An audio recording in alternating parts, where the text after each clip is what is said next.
nós vamos falar hoje sobre a vitória do crente sobre o pecado. O crente, ele é vitorioso em relação ao pecado? Hoje nós vamos falar sobre este assunto. Esse assunto tão importante para as nossas vidas. A vitória do crente sobre o pecado. Vamos lá, irmãos, todos acharam? Amém? Então, vamos ler todos juntos? Filhinhos meus, estas coisas vos escrevo para que não pequeis. Se todavia alguém pecar, temos advogado junto ao Pai, Jesus Cristo, o justo. E Ele é a propiciação pelos nossos pecados. E não somente pelos nossos próprios, mas ainda pelo do mundo inteiro. Nós queremos entender estas palavras nesta mensagem de hoje pela manhã, neste sermão. Nós queremos entender. Oremos. Mais uma vez, ó Deus, rogamos pela Tua palavra, que o Senhor, Deus, nos fale através dela. Fala os nossos corações, ó Deus. Nos prepara, Senhor, para a Tua volta. Ó Deus, nós te rogamos que o Senhor nos deixe claro sobre esse assunto tão importante para as nossas vidas, para a nossa vida cristã, que é o pecado. Em nome de Jesus nós oramos. Amém. Amém. Então, irmãos, hoje nós queremos falar sobre este assunto que é importante. Nós conseguimos ser vitoriosos, triunfar sobre o pecado? E é isso que João quer deixar nessa carta. O crente consegue triunfar sobre o pecado? Se ele consegue, quais são os meios que ele consegue? São meios naturais ou são meios sobrenaturais? O que é que acontece quando um crente peca? O que acontece no céu quando você peca? Nós temos que saber disso. Acontece algo no céu quando nós pecamos? Nós sabemos que na terra o que acontece? Na terra é em nós. Mas no céu, o que acontece quando nós pecamos? Quando nós já somos selados pelo Espírito Santo, somos salvos. Sim, João está falando para salvos nessa carta, nestes versículos aqui. Quando ele está dizendo meus filhos, ele está falando da igreja. Ele não está falando daqueles falsos mestres que ensinavam heresias na igreja, mas ele está ensinando para a igreja. Então ele está falando para os crentes. E ele quer se relacionar com os cristãos chamando de meus filhos. Então ele vai falar sobre o pecado em relação ao crente, não em relação ao mundo. Não em relação ao mundo. Para isso, irmãos, nós sabemos que no nosso contexto, o que é o contexto? Mais uma vez eu quero passar isso aqui para os irmãos.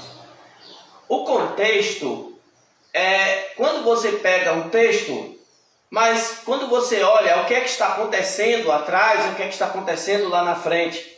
Esse é o contexto. Por exemplo, se você vai tirar tem uma foto, se você tira uma foto aqui, aí tem o pano de fundo, uma árvore atrás, mas você sabe que está naquela foto, você sabe o que é que está atrás ali, você não sabe o que é que está do lado, você não sabe o que é que está na frente, você não sabe se o dia está quente, se o dia está frio, como é.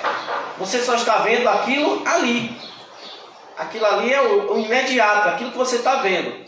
Mas o que é que está atrás? O que é que está do lado? O que é que está na frente? Isso é o contexto.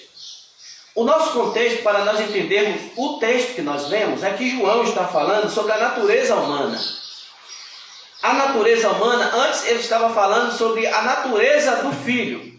Nos versículos 1, 2, nos versículos 1, no capítulo 1, o versículo 1 até 4, ele está falando da natureza do Filho. O Verbo de Deus. O Verbo que se fez carne. E ele, irmãos, vai falar sobre o verbo da vida, o Senhor Jesus Cristo. Mas, a partir do versículo 5, ele vai falar da natureza do Pai. Quem é o Pai? O Pai é luz. O Pai é luz. Nele não há defeito algum. Ele habita a luz inacessível. Mas agora João vai falar sobre a natureza do homem. O que o homem é? Aí ele vai falar sobre o ensino dos falsos mestres naquela época, que eram chamados de gnóstico ou gnosticismo, o docentismo.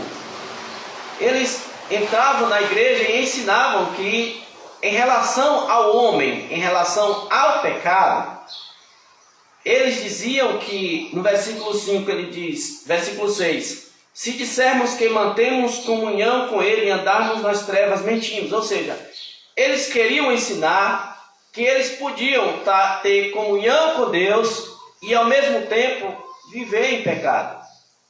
Esse era o ensino. E João diz, quem vive assim está mentindo. A exemplo disso eu trouxe igrejas que até hoje querem ter comunhão com Deus, pensam nas suas mentes que têm comunhão com Deus, mas ao mesmo tempo o culto e aquilo que eles fazem não tem nada a ver com Deus, é com as trevas. Então é uma mentira. João está dizendo, se temos comunhão com Deus e andamos nas trevas, se dissermos, estamos mentindo. Ele está falando sobre a natureza humana, o pecado. Em relação ao pecado, o gnosticismo dizia também que eles puxavam para uma linha, no versículo 8, que eles também não tinham pecado. A sua natureza era santa. Eles diziam que o pecado não os atingia porque o pecado fazia parte da velha natureza, e a velha natureza era má. Só o espírito é essencialmente bom.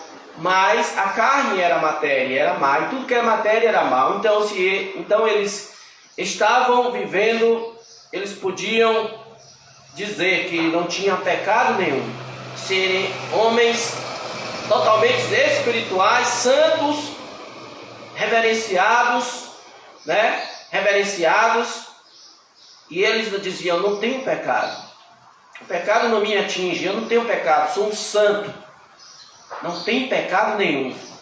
João contra-ataca este pensamento dizendo, se dissermos que não temos pecado nenhum, a nós mesmos nos enganamos.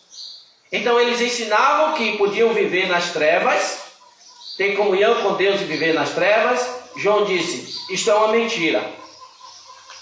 Eles ensinavam que não tinham pecado nenhum. João disse, estão enganando a si mesmo. Mas eles confirmavam no versículo 10 e diziam, se dissermos que não temos cometido pecado nenhum, eles diziam, não temos cometido pecado nenhum. O que importa, irmãos, é ser uma pessoa boa. O que importa é ser uma pessoa boa. O pecado não nos atinge. Jesus disse, fazemos de Deus então um mentiroso? Se dissermos dessa forma, se agimos dessa forma, fazemos de Deus mentiroso. E a palavra de Deus não está em nós. Aí, irmãos, ele está falando sobre o que o falso ensino está dizendo. Mas ele quer trazer para o cristão um contraste disso aí. Um contraste disso. Ele quer dizer que o cristão, ele não está isento do pecado. O crente não está isento do pecado. Mas ele quer ensinar para os irmãos que nós não estamos isentos do pecado, porém não temos liberdade para pecar. Os irmãos entenderam?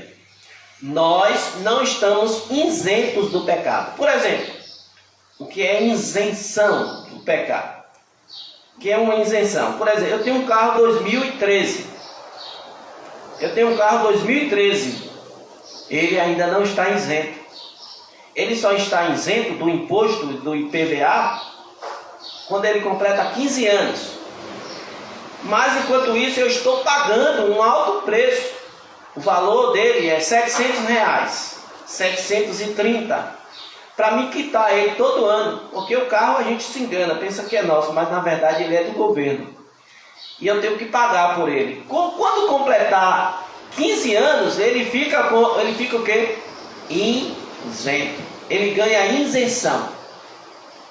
Irmãos, o que eu quero dizer com isso, nessa comparação tão simples, é que nós, enquanto tivermos nesse corpo, ainda não ganhamos a nossa isenção. Nós ainda pagamos, nós ainda pecamos contra Deus. Nós ainda não fomos isentos do pecado. Só quem está isentos do pecado é quem já morreu em Cristo.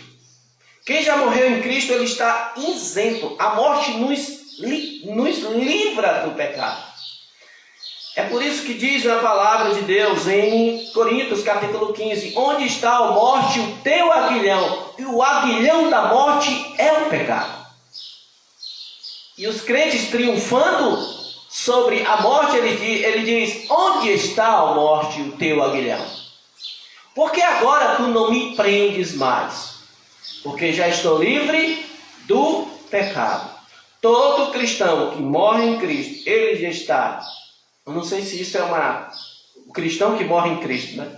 Se eu estou falando uma coisa duas vezes, isso é uma redundância. Mas todo aquele que morre em Cristo já está livre do pecado. Eles podem zombar da morte e dizer: onde está a morte, o teu aguilhão? Por que o teu aguilhão não me fere mais? Por que eu não estou preso mais nesse teu aguilhão? O aguilhão da morte é o pecado. Então eu ainda não estou isento. Por isso aqui João vai trazer isso. Meus filhos,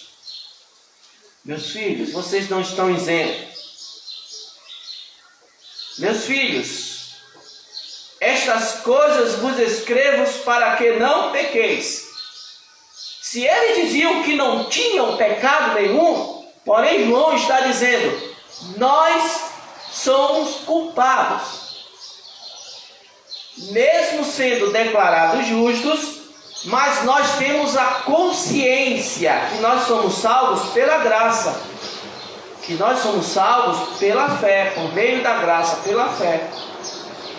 E que nós somos miseráveis pecadores. É por isso que o Sermão do Monte, Jesus vai ensinar que bem-aventurados os pobres de espírito, porque deles é o reino dos céus. Pobres de espírito é aqueles que reconhecem que são pecadores. Eu sou pecador. E irmãos, você não vai ver em mim perfeição. Só vai ver perfeição depois da minha morte. Aí vocês vão ver assim, o irmão Irene, a irmã Rosa, o irmão Eduardo, a irmã Luzia, são perfeitos. Por quê? Só é perfeito depois da morte. Enquanto estamos neste corpo, nessa velha natureza, nós estamos sujeitos, não estamos vivendo. Olhe bem isso, estamos sujeitos. É por isso que João diz assim, ó: se todavia, é que nós não estamos vivendo, nós estamos sujeitos. Viver é uma prática constante. Sujeito é algo que pode acontecer. Exemplo que eu ainda, infelizmente, estou nessa matéria, nessa velha natureza, e que eu não estou isento do pecado. É que eu ouço uma mensagem, por exemplo, eu ouço uma mensagem falando e aquilo toca o meu coração. Eu sei que eu estou errado naquilo. Eu disse: eu vou me consertar. Aí depois, passa um dia, 2 dias, olha eu lá.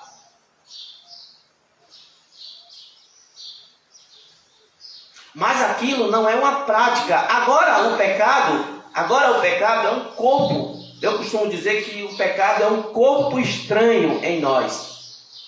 Quando acontece o pecado, aqui na terra acontece uma coisa, aqui na terra no nosso coração. Aqui no nosso coração acontece uma coisa: tristeza, remorso, você não se sente feliz, você se sente uma pessoa, fica todo estranho por causa do pecado.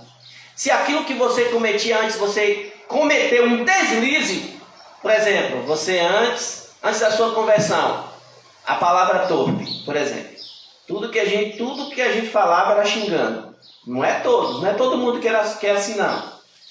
Mas era xingando. E aí depois de crente você ainda alguma coisa se deslizou, xingou. Não era para me ter falado isso. E aí você não combina mais com aquilo. Você pode falar. Isso aqui, puxa, meu Deus, me perdoa. E aí vai, é assim que o crente é. Mas antes você levava, isso aí era normal para você. Eu vivia no pecado. Agora é diferente. Eu não vivo mais no pecado. Mas não estou escape dele. É por isso que você não vai ver nenhum homem de Deus na Bíblia. Nenhum homem de Deus que não pecou, que não cometeu deslize. Não tem nenhum. Só um que foi perfeito. Esse se chama Jesus Cristo, o justo. Aí, Davi, pecador. Salomão, pecado. E aí você vai ver, todos. Até o profeta era chorão. O profeta Jeremias chorão. Pense no profeta chorão. Irmãos, então o que eu quero dizer com isso é que João quer tratar o crente dessa seguinte forma. Se por acaso, se todavia, olha, lembre meus filhos, estas coisas eu estou escrevendo, versículo 1 do capítulo 2. Estas coisas estou escrevendo para que vocês não pequem. Agora, o todavia, ou porém, ou se acontecer uma circunstância de pecar, temos algo que acontece lá no céu. Então, na terra, aqui, na nossa vida, acontece uma coisa, uma reação, mas lá no céu também acontece, quando você peca. A reação aqui em mim é tristeza pelo pecado, mas lá no céu acontece algo. O pecado é tão terrível, irmãos, que ele não mexe só aqui, ele mexe lá no céu também. É mole? O pecado é tão terrível que ele atingiu não só toda a natureza, mas ele atingiu tudo que Deus criou. É mole. O pecado atingiu até o sol, as estrelas, todos os planetas, tudo. Atingiu. Por que atingiu? Porque vai ter que ser destruído. Se não fosse atingido, eles não seriam desfeitos para fazer outro. O pecado, ele é terrível, que até hoje acontece algo em nós, mas até hoje, se o crente pecar, o céu se manifesta. Mas o céu se manifesta como? Como o céu se manifesta em relação ao meu pecado? O céu se manifesta em relação ao meu pecado? Irmãos, o Senhor Jesus Cristo, nós sabemos que quando Ele subiu ao céu, Ele está à direita de Deus. Mas Ele está à direita de Deus, Ele está no trono à direita do Pai, e Ele exerce uma função em relação ao nosso pecado. Primeiro, qual é a função de Cristo em relação ao nosso pecado, irmão Eduardo? É que, por exemplo, no céu temos um advogado. A palavra advogado, traduzido para nós, irmã Cláudia, que é traduzido como advogado, mas no grego original é paracletos. O que significa paracletos, irmão Miguel? Significa alguém que está ao lado. Lá no grego, no original, a palavra é paracletos. E paracletos, para Cristo, tanto vai servir como advogado, intercessor mediador. Olhe por causa do nosso pecado, a função de Cristo hoje. Quando você peca, quando eu peco, nos céus entra um julgamento, entra uma ação. É como se fosse um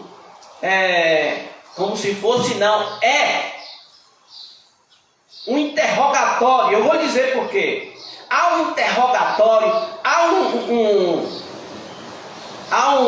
um advogado, há um acusador e há um juiz. Olha, o juiz é o próprio Deus, o advogado é Cristo, o acusador é Satanás. Aí as pessoas, muitos já ensinaram que Satanás significa, irmãos, acusador, viu? Acusador. Viu? Acusador. O que é que o nosso acusador, o acusador dos crentes, se ocupa? A palavra diz, hein? Acusar. Mas ele também é adversário, que é a palavra traduzida para nós como diabo, ou diabolos. Significa adversário. Ele é acusador, mas ele é também adversário. Satanás significa acusador. E diabo significa adversário. Só isso. É que as palavras soa feia para a gente, né? Soa feia. Diabo, irmãos, significa acusador. É igual a palavra inferno. Traduzida para nós é inferno. Mas no grego é Hades. Tártaro. Então, irmãos, muitos dizem que faz uma imagem dele, né? Sabemos sim que ele é poderoso. Ele é poderoso e a função dele é acusar e colocar contra. É adversário. Mas ele tem acesso ao céu. Ele não está nem na terra e nem no inferno. Quantas vezes você pensou, ouviu em algum lugar alguém dizendo que ele está lá no inferno, que tem chifre, tem cauda, que tem um espelho, está espetando os outros? Mentira pura. Ele nem está na terra e nem está lá embaixo, no Hades. Ele está no céu. Ele tem acesso a Deus. Você sabia disso? Que ele tem acesso a Deus. Ele tem acesso a esse julgamento. Você quer ver? Abre aí Apocalipse capítulo 12. Capítulo 12. Por que então precisamos de um advogado? Olha, nós precisamos de um advogado quando tem alguma coisa contra nós. Alguma coisa nos acusou. E você precisa de um advogado para se defender. Quem é que acusa o crente dia e noite? Olha aí, Apocalipse capítulo 2. E quando ele será, enfim, expulso de lá? Apocalipse 2, a partir do 10.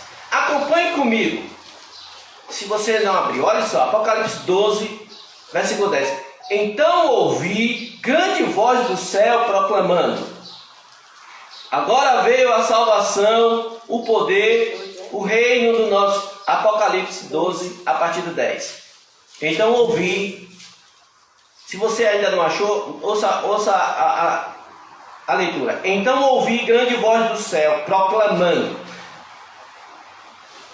agora veio a salvação, o poder, o reino do nosso Deus e a autoridade do seu Cristo. Escute bem isso. Olha, pois foi expulso o acusador de nossos irmãos. Isso aqui é João vendo o diabo sendo expulso antes do arrebatamento da igreja. A igreja sobe agora que ele desce para a terra. Aqui a igreja já subiu, a igreja está subindo e ele está caindo para a terra. E diz assim: foi expulso o acusador de nossos irmãos, o mesmo que os acusa de dia e de noite diante do nosso Deus. Vendo aí? Que ele não está nem lá embaixo, nem aqui, ele está lá em cima. Mas como, irmãos, se ele está condenado, Deus permitiu. Lembra de Jó? Lembra de Jó quando os anjos foram se apresentar a Deus? Aí o diabo também se apresenta e diz assim, ó, e Deus diz, o que ele estava fazendo? Ele diz, eu estou passeando na terra. E Deus disse, viste o meu servo Jó, homem íntegro, justo e que temente a Deus e que se desvia do mal? Ah, viste. Eu estou de olho dele. Ele te serve é porque o Senhor deu muita coisa a ele. Deixa eu tirar tudo para ver se ele continua te servindo. Então, irmãos, ele tem acesso a Deus. Deus ainda permitiu isso a ele, até a igreja subir, entendeu? Ele só tem acesso a Deus, porque ele tem essa função, porque a gente ainda está aqui. Quando a igreja sobe, ele perde isso, ele desce. E agora ele continua só descendo. Daqui, ele vai ser preso por 1000 anos, e depois, para acontecer o milênio, e depois dos 1000 anos, ele vai para o fogo eterno, que é o Guena. Aí ele começa a descer, só descer, aí só desce. Mas por enquanto ele não está. Ele está lá em cima. Agora onde ele habita? No segundo céu. E ele, desse segundo céu, ele tem acesso. Por que ele tem acesso? Para acusar você, para acusar a mim. É por isso que o pecado do crente, irmãos, é tão... Por isso que a gente tem que evitar o pecado. Porque quando a irmã Laura peca, quando o irmão Misael peca, ele sobe e diz, olha lá, e lá. O Senhor me acusou por causa de um pecado? Por que não? O Senhor me condenou por causa de um pecado. Por que não condena a irmã Rosa? Por que não condena aquela lá ali, ó, diz que é tua serva e está lá, olha lá. Condene ela também. O Senhor é justo, então condene ela também. É por isso que tem, irmãos, que temos que ter um advogado. Então, quando nós pecamos, aí entra o juízo. Aí entra o nosso advogado, o nosso paracleto. Ele sobe, ele entra na presença, diante do tribunal, e ele começa a dizer, olha, o Senhor me condenou a uma eternidade sem salvação. E olha lá, ele pecando lá. É pior do que eu ainda. Por que o Senhor não condena? Condene ele. Aí entra, irmãos, o advogado. O paracletos do crente. O que é o paracletos do crente? Em Romanos capítulo 8, 34, Jesus é o nosso intercessor. Olha aí, Romanos. Olha a ação de Cristo lá no céu por nós quando nós pecamos. Romanos 8, a partir do 34. Veja bem, irmãos. Acompanhe a leitura, ou se você abriu, aí, Romanos 8, 34, acharam? Amém? Amém. Aí diz assim, ó, a partir de 33, quem tentará acusação contra os eleitos de Deus? Quem é que acusa os eleitos de Deus? Acabou de ir lá no Apocalipse, quem é que está lá acusando? Viu lá? Quem é que acusa? Aí Paulo diz, quem tentará acusação contra os eleitos de Deus?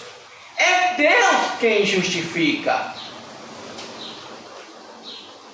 Quem condenará? Aí vem. É Cristo Jesus que morreu por eles. É Cristo. Ou antes que ressuscitou, o qual está à direita de Deus. E o que é que ele faz lá, irmãos? À direita de Deus. E também faz o quê? Intercede por nós. Está vendo? Quando você peca, ele intenta a acusação. Mas quem pode condenar? Ninguém pode condenar, porque Cristo morreu por eles. Mas ele está lá acusando, mas é de dia e de noite, ou seja, em todo o tempo. É por isso que em Romanos 8,34, Jesus é o nosso intercessor. Mas em 1 Timóteo 2, versículo 5, Jesus é o nosso mediador. Mediador. Ele entra, porque há um contrito entre o homem e Deus, a separação, o contrito, o pecado faz contrito entre o homem e Deus. Aí Jesus entra como mediador. É como mediador, aquele que entra no meio para apaziguar a briga. Abre aí, 1 Timóteo 2, versículo 5. Só há um mediador entre Deus e o homem. Jesus Cristo. Jesus Cristo, homem. Só Jesus Cristo pode intermediar a causa do homem. Você viu aí que só há um mediador? Existe outro? Maria pode mediar? Maria pode mediar a causa do homem, entre o homem e Deus pode mediar. Então a Bíblia teria que dizer assim: Maria também intercede. Paulo teria que escrever assim: Maria também intercede.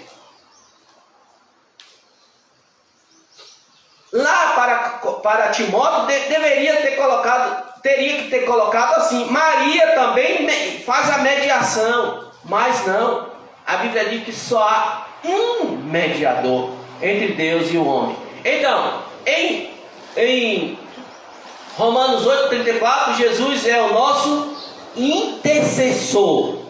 Olha, quando nós pecamos, há uma acusação, mas ele intercede. Porém, em 2 Timóteo 2,5, ele media. Mas lá, como sumo sacerdote, que é a função dele, em Hebreus 7,24, abra aí comigo, irmãos, Hebreus 7,24. Hebreus está logo aqui, juntinho de João, pertinho aqui de João, antes de João, Tiago. Hebreus 7, versículo. Como sumo sacerdote, o que é que ele faz, irmãos, quando nós pecamos? Olha, eu vou ler aqui, ó. Este, no entanto, porque continua para sempre, a partir do 23. Ora, aqueles que são feitos sacerdotes em maior número, porque são impedidos pela morte de continuar. Está falando sobre sacerdote. Mas Cristo, que é o nosso sumo sacerdote, este, no entanto, porque continua para sempre, tem o seu sacerdócio imutável. Quanto o sacerdócio humano, levítico, era corruptível, ou seja, eles morriam e precisavam substituir o sacerdócio, Cristo não. Cristo está vivo para sempre.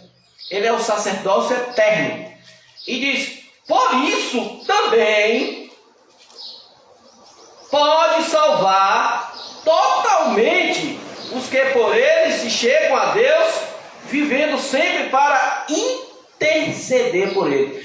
Guarde essa palavra: vivendo sempre para interceder por eles. Enquanto a igreja estiver aqui na terra, Jesus está intercedendo por nós.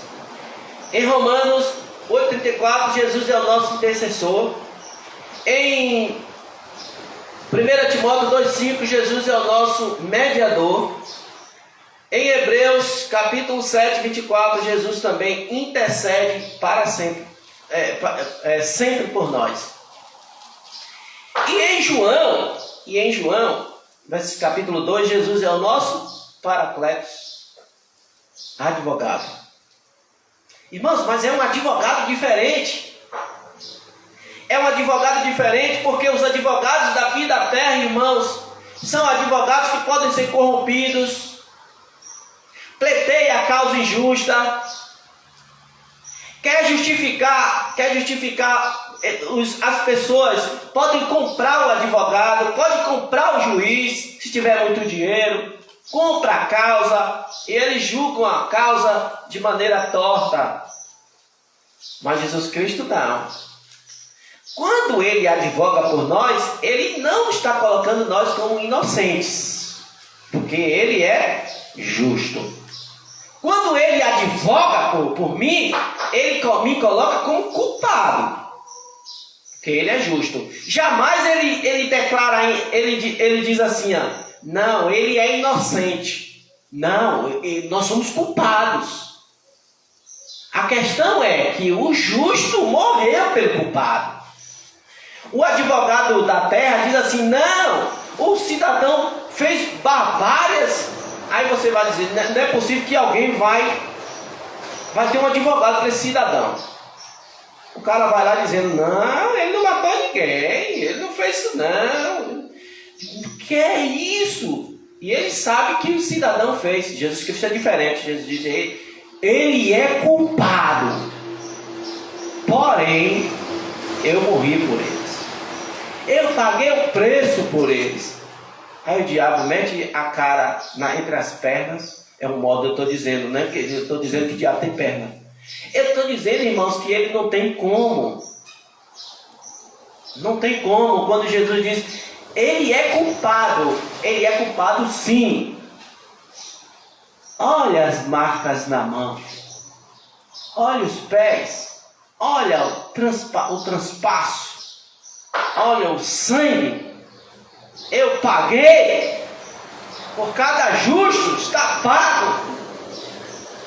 O justo morreu pelo injusto. Então esse advogado, irmãos, não pense que você, quando ele advoga, que você pega e ele vai dizer, não, ele é inocente, olha, ele é bonzinho, não, ele é ruim, ele é mau. Jesus disse, vós que sois maus. Jesus disse, só há um bom, que é Deus. Então não pense que ele vai lá botar a mão na nossa cabeça, não. Ele vai dizer, ele é culpado. Porém, o sangue de Jesus, o seu sangue, o meu sangue, lavou-os do pecado. Lavou-os do pecado. De modo, irmãos, que esse advogado, ele diz aqui, ó, se todavia alguém pecar, temos um paracletos junto ao Pai, Jesus Cristo. Só que esse Jesus Cristo, ele é justo. Ou seja, na nossa causa, nós não somos lá, nós não somos colocados lá como passar a mão pela cabeça, não. Ele defende a nossa causa por ele mesmo. Por ele mesmo. Se fosse por nós mesmos, irmãos, condenação. Condenação igualmente o diabo. Nunca a gente poderia se salvar. Nunca nosso espírito poderia ressuscitar. Era condenação para sempre. E o inimigo chegava lá, o diabo chegava lá com todas as razões. Olhe lá, ele lá, ó, está pecando. Eu fui condenado porque eu pequei, condenei ele também. Condenado também. Por que não acontece isso com a gente quando a gente peca? Lembre-se, Satanás foi condenado porque pecou uma só vez. Ele pecou um dia só. Foi condenado para sempre. E você peca 1, 2, 3 dias e não é condenado. Por quê? O versículo vai me dar a resposta, é aqui, ó.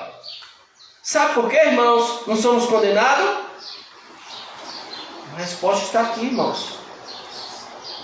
Esse advogado, esse nosso paracleto, o justo, ele é a propiciação pelos nossos pecados. A propiciação, irmão Israel, pelos nossos pecados. O que significa o termo propiciação? Irmãos, o que significa o termo propiciação? Propiciação significa, digamos que no Velho Testamento se fazia a propiciação. Como é que se fazia a propiciação? O povo de Israel trazia um cordeiro, teria que ser sem defeito, sem mancha nenhuma, e trazia aquele cordeiro, colocava diante do altar e sacrificava aquele cordeiro. E o sangue do cordeiro teria que ser derramado, lembra? Sem derramamento de sangue não há remissão. Porque ele é a propiciação. Porque o sacrifício dele, o cordeiro que João disse em João 1, 29, diz: eis o cordeiro de Deus que tira o pecado do mundo. O sacrifício que ele fez na cruz, quando ele foi crucificado, que o seu sangue derramou, no exato momento em que lá no templo se sacrificava o cordeiro, e que quando ele derramou o sangue, aconteceu que o templo tremeu de tal forma que o local onde fazia o sacrifício caiu. O véu, que tinha um véu no templo, que só entrava o sumo sacerdote, rasgou assim de alto a baixo na hora do sacrifício. O cordeiro estava sendo substituído naquela hora. Ele estava, na hora que os judeus, os sacerdotes iam sacrificar, o cordeiro foi substituído. E aí aconteceu, o véu do templo rasgou, as bandejas caiu para um canto, caiu para outro, irmãos. Era o momento que ele estava fazendo a propiciação por nós. E aí, naquele momento, porque o nosso pecado não nos condena mais. Sabe por quê, irmãos? Porque naquele momento ele apaziguou a ira de Deus sobre nós. Ele apaziguou. Propiciação é isso, é apaziguar, é fazer a paz entre o homem, entre o perdido, o pecador que está condenado, estava condenado, se sem ele está condenado, a fazer esta paz, justificar. Irmãos, os acontecimentos na hora da crucificação de Cristo, foram excepcionais, foram a coisa mais tão séria, mas tão linda ao mesmo tempo.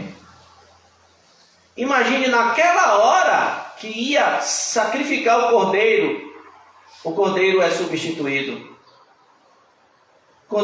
O sacerdote não conseguiu mais sacrificar aquele cordeiro, não. Como ia sacrificar? Teve um terremoto tão grande, irmãos, tão grande, a terra mexeu, o sol apagou-se. A Bíblia diz que o sol não deu a sua luz, tudo tremeu. O templo onde se sacrificava, tudo foi desmanchado. O véu rasgado, significando que agora você tem livre acesso a Deus. Só era o sumo sacerdote que podia entrar no véu. E rasgou tudo, e agora está tudo aberto. Está dizendo claramente. E aí em Hebreus diz: agora você pode entrar. Agora você pode entrar para apresentar o seu sacrifício. Você não precisa mais de um sacerdote humano. Você agora tem um sumo sacerdote. Por isso, irmãos, ele intercede por nós. Então, por que nós não somos condenados? A resposta é porque ele é a nossa propiciação. Ele apaziguou a ira de Deus sobre nós. Ele satisfez a ira de Deus. Os irmãos entenderam? Quando ele estava lá na cruz, fazendo a propiciação por nós, Deus derramou, despejou sobre ele a ira que seria derramada sobre os pecados dos crentes, dos convertidos. Não é do mundo, dos convertidos. Por isso eu digo, irmãos, ele pagou o preço por cada convertido, por cada alma que vai se converter, que ainda não se converteu. Ele não veio porque tem gente ainda para se converter. Ele pagou o preço por cada essa alma. Então você se converteu? Quando você se converteu, teve um preço que foi pago para você se converter. Ele derramou, então Deus pegou aquilo que ele ia fazer na eternidade. Ele despejou sobre o Filho. Por isso que o Filho clamou: Elohim, Elohim, que significa Deus meu, por que me desamparaste? Elohim sabachthani, por que me abandonaste? E a Bíblia diz em Isaías 53 que ele foi esmagado. O pecado, ele foi esmagado pelas nossas dores, pelos nossos pecados. é como que ele foi triturado, irmãos. Ele foi esmagado, ele foi dilacerado pelos nossos pecados. Então por que o diabo vai lá para acusar e ele não consegue obter vitória sobre nós? Sabe por quê? Porque Cristo é a propiciação pelos nossos pecados. Cristo, ele é a propiciação pelos nossos pecados. Por isso, irmãos, quando nós pecamos, qual é o nosso sentimento? Qual é o nosso sentimento? Tem esse sentimento na sua mente, no seu coração. E quando eu peco, irmãos, é por isso que nós temos que evitar o pecado. Você já viu o que é que acontece lá em cima? Você já viu o que é que acontece lá onde Cristo está por causa de você?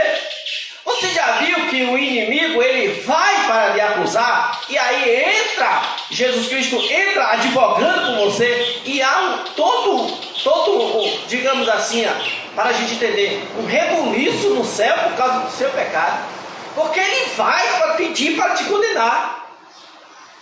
Ele só vai parar de fazer isso quando a igreja subir, que ele descer. Enquanto isso, por isso Pedro diz que ele anda em derredor, não que ele está na terra.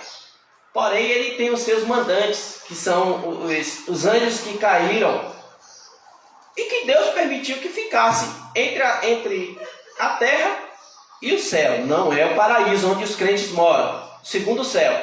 Eles ficam para lá e para cima e para baixo. Eles ficam na terra, eles entram nas pessoas, eles ficam por trás daquelas imagens enganando as pessoas. A Bíblia diz que aquelas imagens que os homens adoram ali, aqueles pedaços de pau, de madeira, na verdade aquilo ali, por trás daquilo ali são os demônios. Eles enfeitiçam os homens para adorarem a eles. E eles ficam levando mensagem para cima e para baixo. Estão aí, estão aí na terra. Eles estão aí na terra, infernizando, acabando com as pessoas, deixando as pessoas, prendendo as pessoas em vícios, em tantas coisas, irmãos, que nós vemos aí. Então, irmãos, olhe bem. Nós devemos olhar bem quando nós pecamos, o que acontece. Mas para nós, irmãos, que se acaso, quando nós pecamos, lembre-se, no versículo 9 diz: se confessarmos os nossos pecados, Ele é fiel e justo para nos perdoar os pecados e nos purificar de toda injustiça. Lembre-se disso. O pecado causa tristeza em nós, e arrependimento e confissão. Lá no céu, advogado nós temos. Nós não temos só um advogado, nós temos um intercessor, um mediador, que media a nossa causa e que mostra para Satanás que aquele que está nele é uma nova criatura, que não vai ser condenado. Não vai ser condenado. Mas mesmo você já uma nova criatura, ele está lá. Toda vez que você peca, toda vez. Aí você diz, mas toda vez que a gente peca. Mas tem tantos cristãos pecando. Toda vez que o crente peca, ele está lá para acusar. Olha lá, condene ele. Condene eles. Se o Senhor não condenar, o Senhor não é justo. O que é que faz o juiz para não nos condenar? Lembre-se que nesse judiciário existe o juiz, o advogado e o acusador. O juiz está lá para bater o martelo. Por que ele não te condena? Primeiro, a propiciação, né? Mas o juiz, ele é justo e ele não inocenta ninguém. Quando ele olha para nós, quando nós pecamos, ele não olha para nós. Ele olha para o filho. Quando ele olha para o filho, um martelo não há.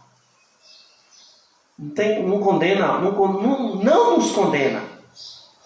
Sabe por quê? Porque ressuscitamos juntamente com Cristo. Agora, irmãos, para encerrar, não peque. Esta graça que nós alcançamos não nos dá direito de andar pecando, deliberadamente em pecado. Paulo diz em Romanos capítulo 6, Por causa disso, porque a graça superabundou em nós, nós devemos andar pecando, ele diz de maneira nenhuma, porque o pecado entristece a Deus, porque o pecado é uma coisa terrível. Pecado é uma coisa terrível, a gente não tem noção do que é pecado, noção do que ele causa. Nós não temos noção. Porém, irmãos, nós temos que estar cientes disso, que o Senhor Jesus Cristo é a propiciação pelos nossos pecados. Jesus Cristo, ele é o nosso advogado. Meus filhos, não pequeis, não pequeis. Mas se todavia alguém pecar, temos um Paracletos. Temos o nosso Paracletos, o nosso intercessor. Porém, irmãos, para encerrar, a Bíblia é bem clara. Para o crente, Jesus é o Paracletos, Jesus é o advogado. Para o crente, Jesus, ele é o intercessor. Para o crente, Jesus é o mediador. Para o crente, Jesus é o Paracletos, o advogado, está ao lado. Mas para o ímpio, Jesus é juiz. A Bíblia é bem clara. Todo aquele que morre sem Cristo encontra Jesus como juiz. E esse juiz é justo. E ninguém escapa. Ele não vai advogar pelo ímpio. O que é o ímpio? O ímpio é aquele que nunca se arrependeu dos seus pecados. Não há advogado para eles. Apocalipse capítulo 19, lá, o trono branco. Os mortos estão lá diante do trono branco e foram julgados. Olha, o tribunal deles foram julgados. Mas o nosso tribunal, absolvidos. Absolvidos. Ele está intercedendo por você. Mas no tribunal do ímpio, só tem uma palavra: foram julgados e condenados. É só isso. Para o ímpio, Jesus é juiz. O juiz que julgará e os condenará. Mas para o crente, Jesus é advogado, intercessor e mediador. Amém. Amém.